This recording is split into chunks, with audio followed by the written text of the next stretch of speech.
Hello, I'm Margot Pilatus. Welcome to Study English, IELTS preparation. Today we're going to look at ways of connecting ideas.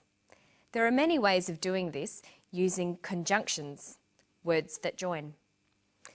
First, let's listen to Paul Gibson, an architect, while he takes us on a tour of his new, environmentally friendly solar house.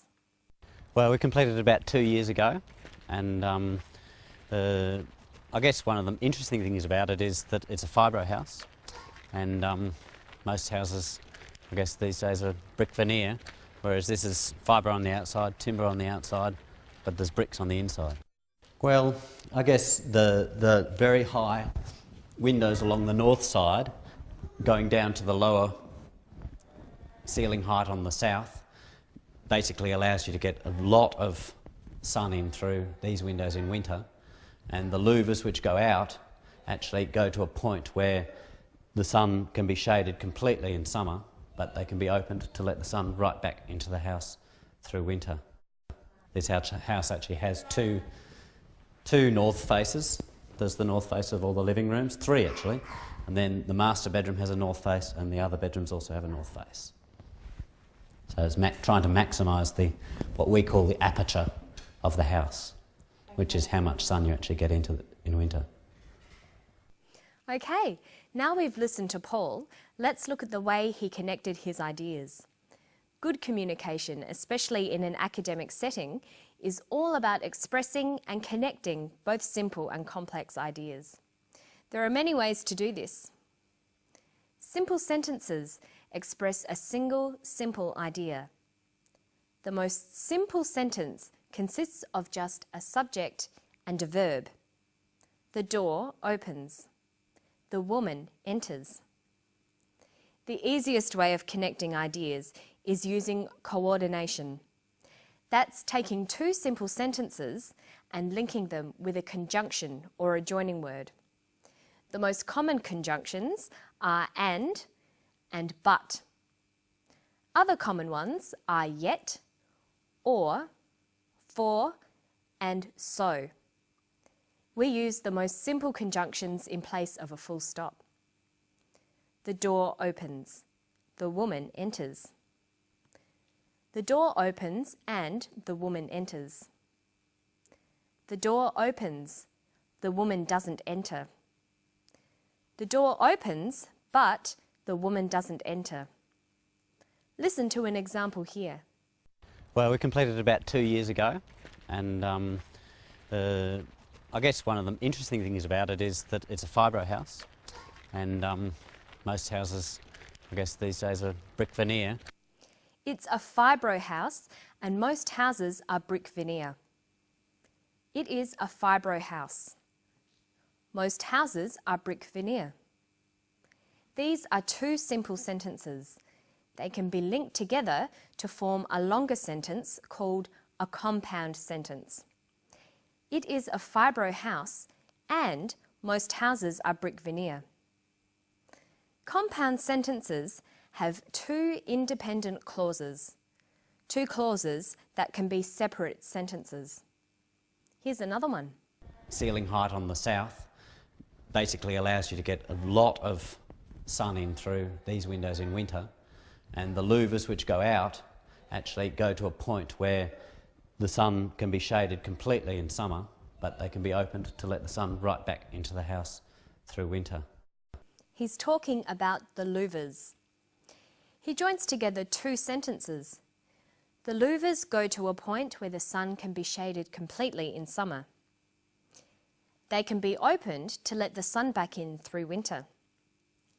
He joins these sentences together using but. Notice we use a comma as well. The louvers go to a point where the sun can be shaded completely in summer, comma, but they can be opened to let the sun back in through winter.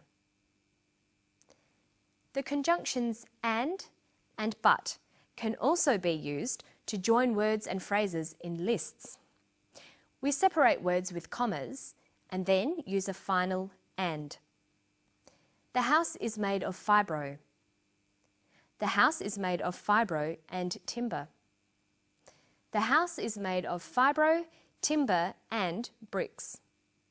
Listen to this example.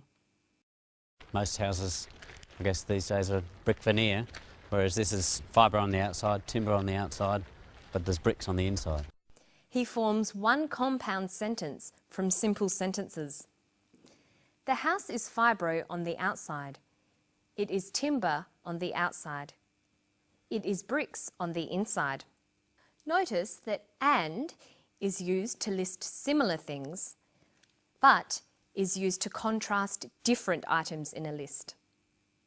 So we could also say the house is fibro and timber on the outside, but bricks on the inside. Okay, so that's an introduction to coordination. Remember, coordination is linking independent clauses with conjunctions. This forms compound sentences.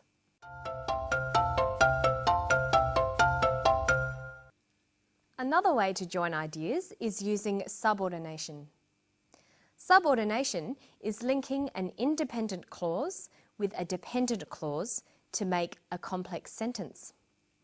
Dependent clauses are clauses that cannot exist separately in separate sentences. They need or depend on each other. We can form complex sentences in two ways. We can use relative pronouns, who, whose, which, where, or we can use conjunctions like because or whereas. When writing or speaking, it's important for you to practice using a variety of sentences. You'll need to use simple, compound and complex sentences. Here's another example. Trying to maximise what we call the aperture of the house, which is how much sun you actually get into in winter.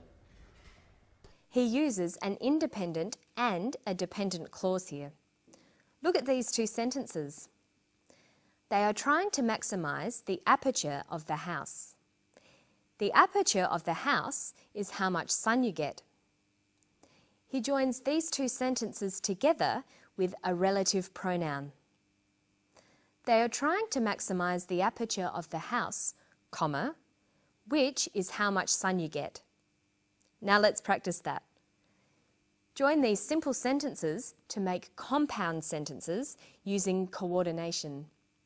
Here, try to use and but. The master bedroom has a north face. The other bedrooms have a north face. The master bedroom and the other bedrooms have a north face. And here's another one. The house is warm in winter. The house is cool in summer. The house is warm in winter, comma, but it's cool in summer. Now let's practice subordination. That's making two sentences into one complex sentence. Try using whereas. The house is warm in winter. Most houses are cold in winter.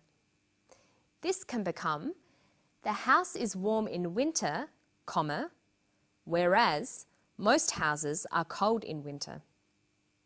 And here's another one. Here, try to link the sentences using which. The house is made of fibro. Fibro is a cheap building material. The house is made of fibro, which is a cheap building material.